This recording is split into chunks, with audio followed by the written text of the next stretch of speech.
Bismillahirrahmanirrahim. Elhamdülillah ve salatu ve selamu ala Resulillah amma ba'd. Men o'zim to'g'rimda bu ilmiy sohaga, ayniqsa diniy ilm sohasiga qanchalik umrimni bag'ishlashga azmu qaror qilganligimni juda sabablari ko'p. Shularni qisqacha aytadigan bo'lsam, men mana hozir 82 ga to'lyapman. 82 yil oldin 1944-yil Ikkinchi jahon urushi bo'lib turgan paytda tug'ilganmiz. U paytdagi vaziyatlar hali mustaqillikdan darak yo'q. Faqat maktab ham Sovet maktabi deb nomlanardi. Maktabda unaqa dinga targ'ib qilish o'rniga dindan bezitish, dinni qoralash jarayonlari darslarda bo'lar edi. Ularni ko'rganmiz. Ammo uyda islomiy tarbiya olardik. O'sha vaqtdagi maktabdan ham biz mana imlo qoidalarini, ona tilimizni, rus tilini yaxshi o'rgandik. Arab, fors tillarini o'zimiz bu yoqda o'rgandik-ku, lekin o'zimizni ona tilimizni ham hozirgacha maktabda yaxshi o'qimay xato yozadiganlar to'lib yotibdi hozirgacha. Bitta diktant yozdirib ko'ring, bir varaqda nechta xato qo'yadi. Bizlar o'sha ota-onamizni nimasi bilan maktabda ham a'lo o'qiganmiz. Faqat 5 ga o'qiganmiz. Ona tilimizni ham yaxshi o'rganganmiz. Rus tilini ham yaxshi o'rganganmiz. Mana hozir ham o'zbek tilida tarjima qildim, Qur'oni Karim ham rus tilida tarjima qildim. Bu nimada qatdan kelib chiqdi? Shu maktabda shu rus tilini ham yaxshi o'qiganligimiz. Rus tili o'qituvchimizni pochirki chiroyli edi. Men shunga nima qilib o'sha rus tili o'qituvchimizni pochirkini olganman-da. Tez fursatda olganimdan keyin o'sha o'qituvchimiz har darsda meni daftarimni ko'tarib olib, "Ey bolalar, qara, sizlar ham shunaqa qiziqsalaring bo'lmaydimi? Abdulazizni pochirkini qara, xuddi meni pochirkim. Bu xudo xolasa agar armiyaga borib qolsa ham bir sovuq joyga tushib qolsa, sovuqqa ishga chiqib o'tirmaydi bu. Bunga alohida uyqu berishadi, devoriy gazetalarda yozib o'tiraveradi. Bunaqa chiroyli yozadigan odam xuddi shunaqa bo'ldi. Leningrad oblastini, Vyborg degan oblastida, Finlandiyani chegarasida xizmat qildim 3 yil. Borgan kunimiz hammani to'plab turib nima deding? Kimi pochirki chiroyli? Birinchi savolni qarang. Qarasam hech kim qo'l ko'tarmayapti. Bitta men qo'l ko'targanman. Senga dedi, alohida xonaqa beramiz, devoriy gazetalarda yozib o'tiraverasan, bo'shaganingda ishga chiqasan desa bo'ladimi? O'sha sovuq mamlakatlarda xizmat qilib nechta bolalar больницаga tushib, bir ikkitasi vafot etib ketdi-da. Men bo'lsa sal havo sovuq bo'lsa, menga xona qilib berishgan, alohida xona qilib bergan, devoriy gazetalar yozib o'tiradigan. Sovuqda chiqmayman ko'chaga. O'sha yerda o'tirib, qarang, devoriy gazeta hech narsa emas, uni yozib qo'yish. Arab tilidan rus tiliga, rus tilidan arab tiliga tarjima qilish kichkina kitoblarni mashq qildim.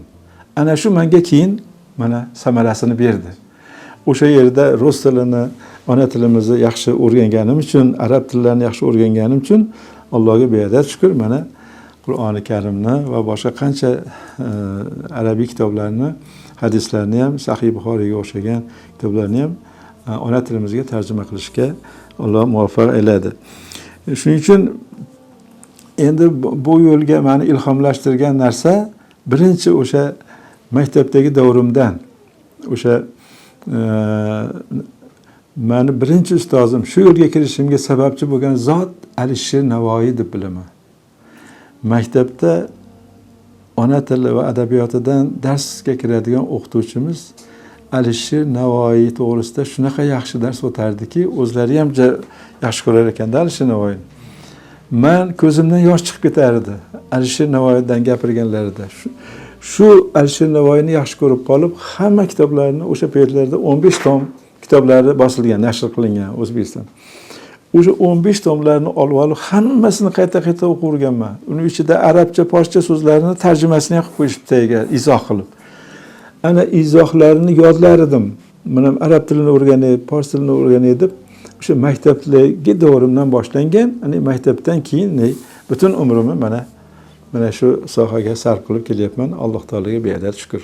Mana hozir uyimda, uchastkadagi uyimda 10 mingta kitobim bor. Arab, fors, turkiy, rus tillarini qo'shganda 10 mingta kitobim bor kutubxonamda. Shularni hammasini ichlarini ochib yopaverib, shuna eskirtirib yuborganman. Allohga beadad shukrki, meni Alloh taolo shu ilmga shaydo qilib yaratgan. Kechasi kunduzi uyqumda ham shu. Mana shu hayotda Xudoga beadad shukr, bo'sh vaqtim faqat kitob o'qish, kitob yozishimdan o'tyapti. Buning uchun Alloh taolaga beadad shukrlar aytaman. Men 1995-yili Misrga 3 oyga malaka oshirishga Azhar universitetiga yuborilganman. Shu nimadan O'zbekistondan 5 kishini diniy idora muftiyimiz yuborganlar. Shunda Azhar Sharifda 3 oy malaka oshirishga borganimizda birinchi kundan eshitib qoldimki, shahar chekkarog'ida bir Ziyovuddin, Shayx Ziyovuddin Hazrat degan zot Bahovuddin Naqshbandni tariqatidan, Naqshbandiya tariqatidan dars berar ekan deb eshitib qoldim. Bugun borgan bo'lsak, Qohiraga ertasidan shularni darsiga bordim. Borsam, shunda davra qilib olib dars o'tyaptilar. Men ham shigin davrani bitta joyga kirib o'tirdimda, eshitdim. Bir joyga kelganda u kishi bir sitatani, bir nimani gapiraman deb kelmay qoldi. Mana dedi, Aqoid Imom Nasafiyning Aqoid kitobida aytilgan-ku, al-kabiratu la tuhsinul abdal mu'mina va la deb yaga kelmay qoldi. Men yod bilaman endi buni. Va la tudkhiluhu fil kufr deb qo'yibman-da. Kim aytdi buni?